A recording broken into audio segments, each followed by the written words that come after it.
Hello everyone. तो ये second topic है अंडर द रिप्रोडक्टिव हेल्थ। इस टॉपिक में हम लोग पढ़ने वाले हैं population stabilisation and birth control. Now we have to understand कि population stabilisation, why population stabilisation is concern so much.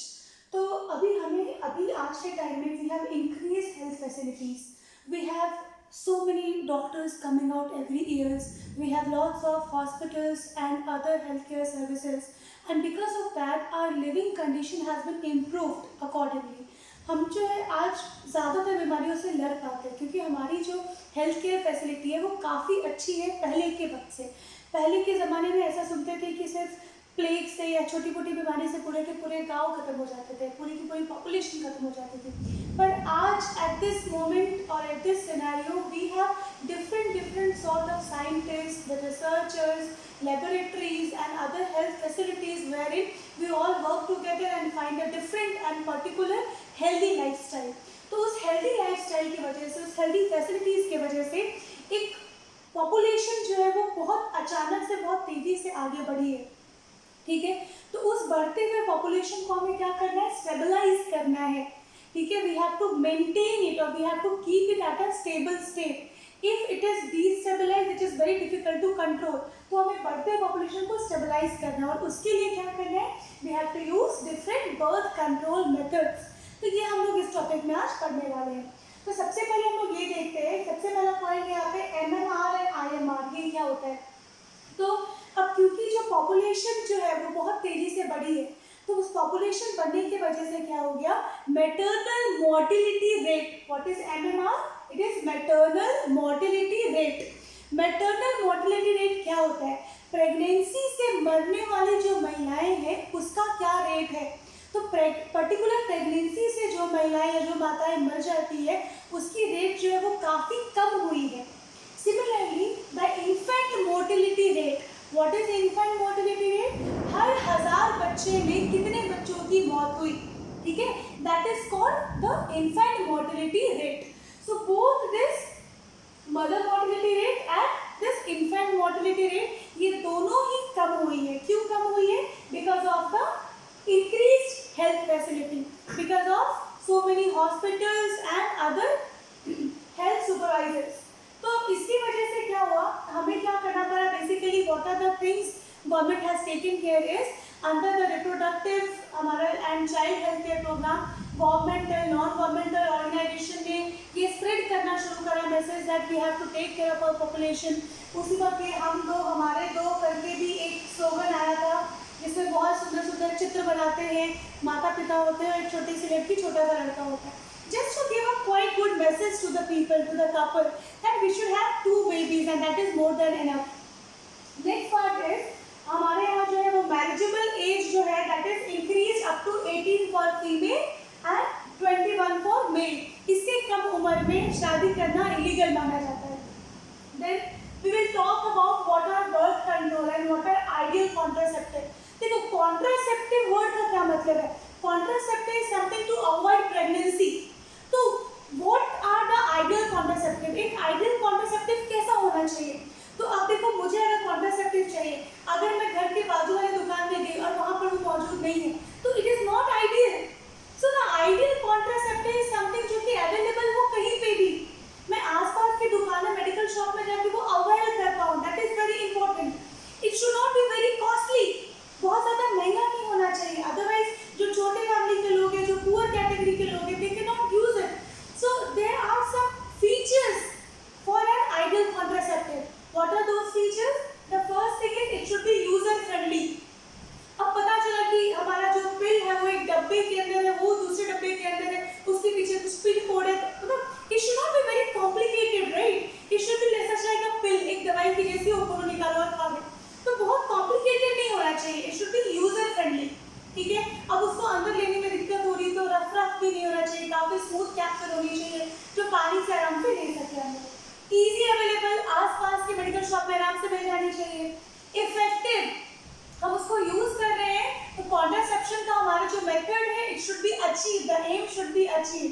ठीक है, लीस्ट साइड इफेक्ट, इसके साइड इफेक्ट बहुत कम होने चाहिए, बहुत ज़्यादा साइड इफेक्ट नहीं होने चाहिए। Then no interruption in sex desire,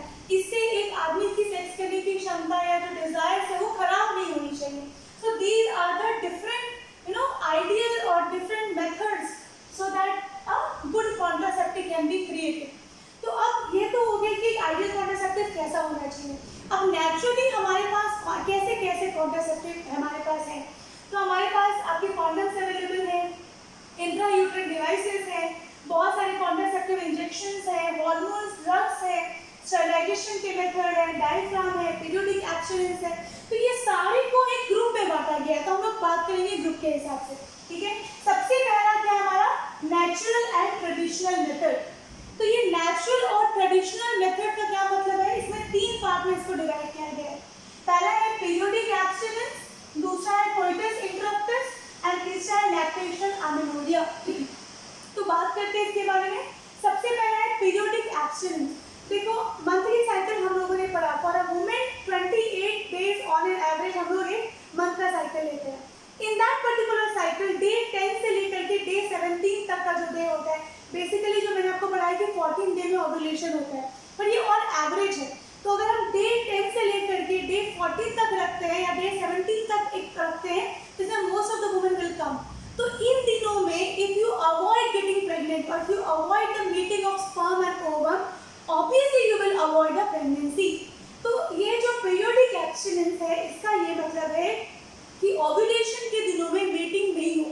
ये ओव्यूलेशन के दिन क्या होंगे, डे 10 से लेकर के डे 17 के बीच में there should not be any coitus और there should not be any meeting of sperm and ovum. ये हो गया हमारा पीरियोडिक एब्स्टिनेंस। दूसरा है coitus interruptus. So this is taken care by the male partner. This is actually the process of withdrawal, or during the coitus before releasing the sperm, the penis should be withdrawn from the vagina. अब इससे क्या होगा कि sperm will not be released at the vaginal axis and due to that sperm will not reach to the fallopian tube. So that process is called coitus interruptus, wherein the withdrawal of penis is taken care before the ejaculation can ever happen. Third is lactational amenorrhea. अभी पहली pregnancy, after the pregnancy, जैसे ही अभी the baby has been delivered, एकदम huge parturition के बाद huge lactation period चल रहा होता है, the mother is feeding the baby. उस पर्टिकुलर टाइम में the progesterone level of the body is still high. Why progesterone is high? So that it takes care of the lactational movement और lactational processes.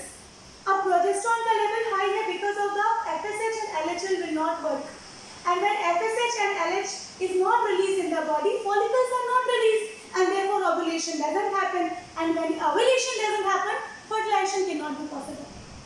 Lactation amenorrhea एकदम natural process है। ये वो time है जब एक mother अपनी बेबी को फीड कराती है, ब्रेस्ट फीड कराती है।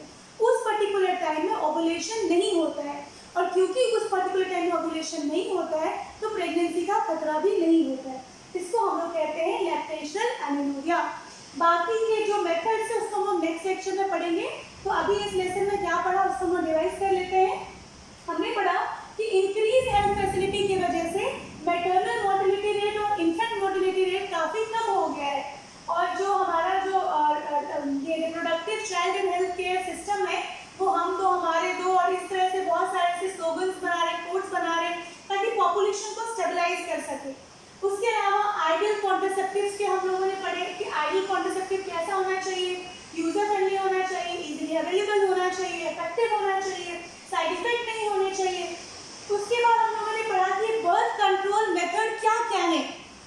तो बर्थ कंट्रोल मेथड है natural barriers, then intrauterine devices, oral contraceptive, injectables, implant, surgical method.